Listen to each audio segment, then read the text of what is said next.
मध्य प्रदेश में किसका डंका? 5 राज्यों में विधानसभा चुनाव होने वाले हैं और मध्य प्रदेश जो कि सबसे बड़ा राज्य है, उस राज्य में क्या कहते हैं चुनावी आंकड़े, क्या कहते हैं गणित, सरकार किसकी बनेगी, जनता क्या चाहती है, ये सभी सवाल आज हम आपके पास लेकर आए और इसके जवाब भी हमारे पास है। क्योंकि सर्वे कोई एक या दो नहीं, हमारे पास आज के इस रिपोर्ट में 4 सर्वे हैं और इन 4 सर्वे में किसकी सरकार बन रही है और कौन बैकफुट पे आ रहा है, कौन फ्रंट फुट पे खेल रहा है, ये इसमें आज के इस रिपोर्ट में इसका जवाब, इन तमाम सवालों का जवाब हम आज आपको बताएंगे कि मध्य प्रदेश में किसका डंका बजने वाला है। फिलहाल एमपी में शिवराज सिंह चौहान के नेतृत्व में बीजेपी की सरकार है और उनके नेतृत्व के बाद अब अगला नेतृत्व किसका होगा, एमपी का रण कौन जीतेगा। 17 नवंबर को मतदान है एमपी में, 3 दिसंबर को रिजल्ट आएंगे, फिर एमपी में किसकी सरकार बनेगी। क्योंकि इससे पहले एमपी में कांग्रेस की सरकार थी, सिंधिया के जाने के बाद बीजेपी में सरकार गिर गई।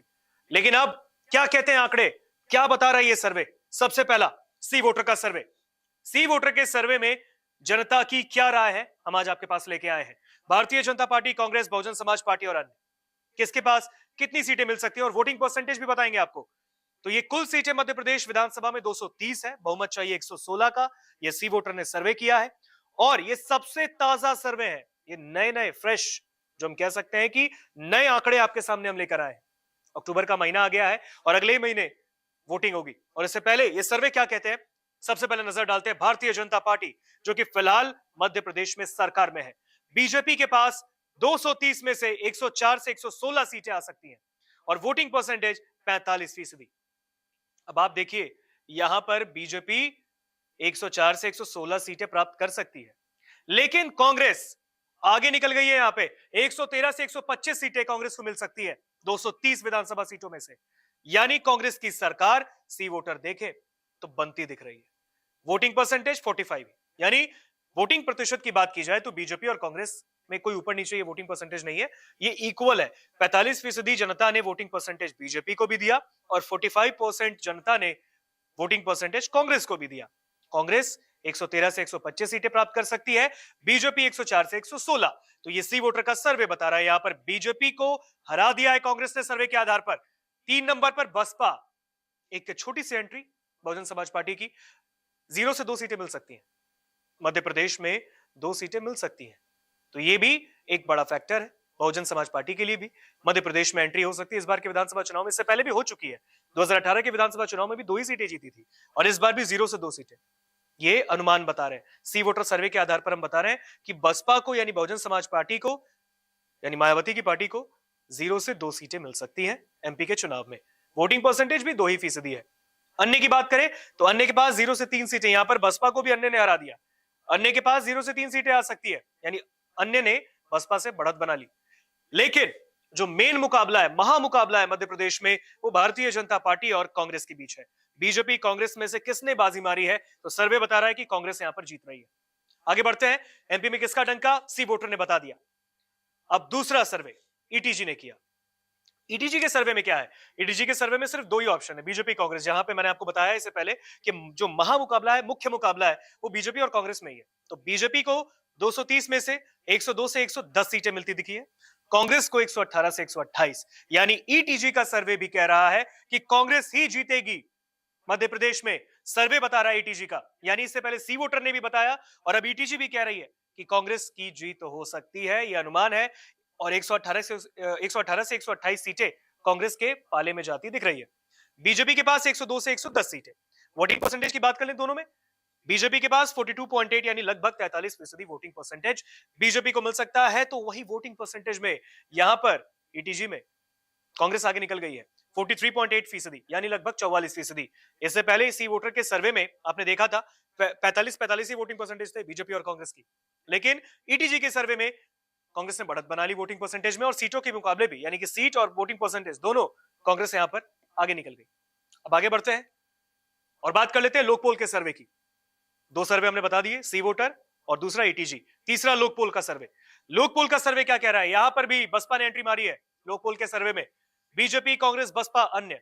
बीजेपी के पास 230 विधानसभा सीटों में से 98 से 110 सीटें बीजेपी के पास जा सकती है। वोटिंग परसेंटेज 43 से 45% का, यानी लगभग वोटिंग जो परसेंटेज है, चाहे वो ईटीजी का सर्वे हो या सी वोटर का सर्वे हो या फिर लोक पोल का सर्वे, बराबर ही दिख रही है। लगभग जो आंकड़े हैं वोटिंग परसेंटेज के उतने ही दिख रहे हैं। तो 98 से 110 सीटें बीजेपी के पास जा सकती है और कांग्रेस के पास 120 से 132 सीटें, यानी 3 सर्वे बैक टू बैक कांग्रेस की बुलंद आवाज यहां पर दिखी है। कांग्रेस को ही जनता पसंद कर रही है। इन 3 सर्वे के आधार पर देखें तो हम 4 लेकर आए सर्वे आपके पास, चारों अलग अलग ताजा सर्वे, और इन ताजा सर्वे के ऊपर नजर डालें। उनके मुताबिक कांग्रेस ने बीजेपी को पटखनी दे दी है सर्वे के आधार पर, यानी कांग्रेस 120 से 132 सीटें 230 में से ले सकती है। यानी यहां पर भी बहुमत बना दी है कांग्रेस ने, क्योंकि बहुमत चाहिए 116 का 230 में, 120 से 132 यहीं पर मिल गए कांग्रेस को, यानी कि कांग्रेस एक तरफा सरकार बना सकती है। और वोटिंग परसेंटेज की बात करें तो जहां बीजेपी के पास 43 से 45% था, अब 44 से 46% कांग्रेस के खाते में आती दिखी है। बसपा की बात करें तो वही 0 से 2 जो सी वोटर के सर्वे में था, 2 सीटें बसपा को मिल सकती है, बहुजन समाज पार्टी को। वोटिंग परसेंटेज 2 से 4% का।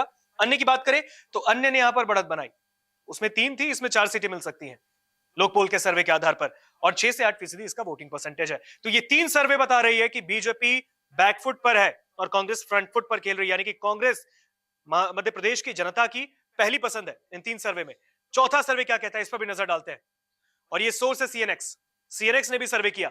सीएनएक्स क्या कह रहा है, बीजेपी के पास 230 में से 115 सीटें, यानी यहां पर कांग्रेस को बीजेपी ने हरा दिया। इस सर्वे के आधार पर कांग्रेस के पास 110 सीटें। अब आप देख सकते हैं जहां पर 3 सर्वे बता रही थी कि कांग्रेस ने बढ़त बना ली, सरकार बनाती दिखी, दूसरी ओर सीएनएक्स के सर्वे में भारतीय जनता पार्टी ने अपनी बढ़त बनाती हुई दिखी है, यानी बढ़त बीजेपी ने बना ली है मध्य प्रदेश में, सीएनएक्स सर्वे कह रहा है। तो सीएनएक्स का सर्वे बताता है कि 230 में से 115 सीटें बीजेपी के पास जा सकती है और 110 सीटें, यानी 5 सीटों का ही मार्जिन है, 110 सीटें कांग्रेस के पास जा सकती है। यानी बहुमत से यहां पर बीजेपी भी पीछे है, 116 का बहुमत चाहिए, लेकिन यहां पर बीजेपी के पास 115 है, यानी कांग्रेस से आगे निकल गई। वोटिंग परसेंटेज की बात कर लेते हैं। वोटिंग परसेंटेज 44.38% बीजेपी के पास मध्य प्रदेश में मिल सकती है सीएनएक्स सर्वे के आधार पर, कांग्रेस 42.51%। अन्य की बात करें, 5 सीटें अन्य के खाते में एमपी में जा सकती है, जिसमें 13.11% अन्य को मिल सकता है वोटिंग परसेंटेज। तो ये टोटल 4 सर्वे, ये 4 सर्वे हम आपके पास लेकर आए। ये सीएनएक्स का सर्वे जिसमें बीजेपी आगे निकली, लोकपोल के सर्वे में कांग्रेस ने बढ़त बनाई, इसके बाद ईटीजी के सर्वे में कांग्रेस ने एक तरफा जीत दिखाई है, बहुमत भी छू लिया है, बहुमत का आंकड़ा पार कर लिया। आगे बढ़ते हैं, सी वोटर का सर्वे भी कांग्रेस जीतती दिखी, यानी कि टोटल अगर देखें 4 सर्वे हम आपके पास लेकर आए और इन 4 में 3 सर्वे में कांग्रेस ने बीजेपी को हराया है। सर्वे एक बता रहा है, ये 3 सर्वे बता रहा है कि बीजेपी पीछे चल रही है, बीजेपी की लहर कांग्रेस की लहर पर फीकी पड़ी है और कांग्रेस की जो लहर है वो ऊपर दिखी है मध्य प्रदेश में।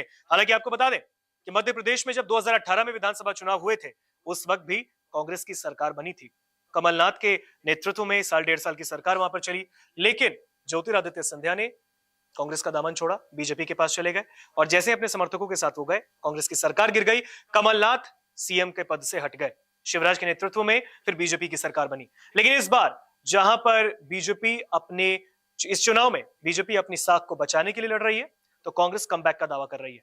अब देखना यह होगा कि जब 17 नवंबर को वोटिंग होगी और 3 दिसंबर को रिजल्ट्स आएंगे, जब वो मतदान की पेटी खुलेगी, जब मतगणना होगी, उसके बाद सबकी नजरें उसी मतगणना पर टिकी है कि सरकार किसकी बनेगी। आपको क्या लगता है, कमेंट बॉक्स में जरूर बताएं। नमस्कार, मैं हूं मानक गुप्ता। अगर आपको हमारा ये वीडियो पसंद आया हो तो इसे लाइक और शेयर जरूर करें, और हां, हमें सब्सक्राइब और फॉलो करना ना भूलें ताकि आप देश और दुनिया की कोई खबर मिस ना करें। तो जुड़े रहिए हमारे साथ और देखते रहिए न्यूज़ 24।